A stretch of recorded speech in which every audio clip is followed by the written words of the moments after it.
Imagine waking up one morning and realizing your money is invisible. Not because it's lost, but because you were never allowed to have any. No bank. No account. No help. You want to start a business? Sorry. You want to save for school? Too bad. And the worst part? No one notices. Because it's normal where you live. This isn't a movie. This is real life for over 1.4 billion people around the world. Let me tell you about Amina, a 10-year-old girl who sells fruits in her village. Every day, after school, she helps her mom on a tiny wooden table. She works hard. She dreams big. One day, she saves enough money to buy a bicycle. But when she goes to keep her money safe in a bank, the bank manager tells her, "Sorry, you don't have ID. You can't open an account." She walks home in tears. That night, someone steals her savings from the wooden box she hid under her bed. Everything is gone. That's what happens when you're excluded from the financial system. Why financial inclusion matters? Financial inclusion means everyone, no matter how rich or poor, has access to things like white heavy checkmark, a savings account, white heavy checkmark, a loan if they need help, white heavy checkmark, insurance to protect their family, white heavy checkmark, digital tools to send and receive money safely. It's like getting a key that opens doors to a better life. Without it, people are locked out. They can't grow. They can't dream. They can't break the cycle of poverty. But with it, kids like Amina can save safely. Mothers can build businesses. Fathers can plan for the future. And entire communities can rise out of poverty. 2. The real danger. What happens without it? When people are left out of the financial system, bad things happen.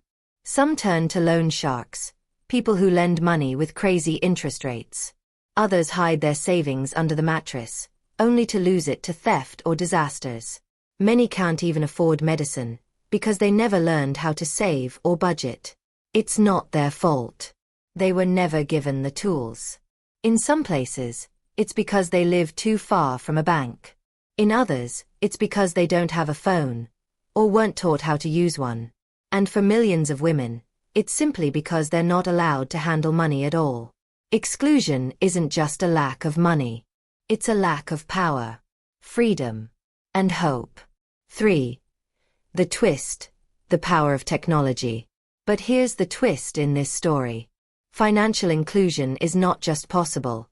It's already happening. In India, farmers in small villages are using mobile wallets to buy seeds and receive payments. In Kenya, a platform called M-Pesa turned ordinary phones into banks in your pocket. In Nigeria, new apps are giving people access to loans without stepping into a building. With just a smartphone, Amina could open a digital savings account. She could start building her dream, maybe even open her own fruit shop one day. That's how financial inclusion turns into financial freedom. 4. What you can do.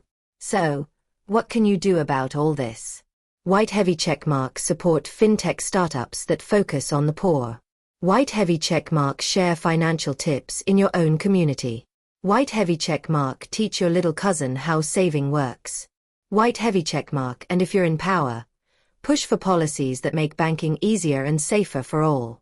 Because no one should be denied a future just because of where they were born, or how much money they start with.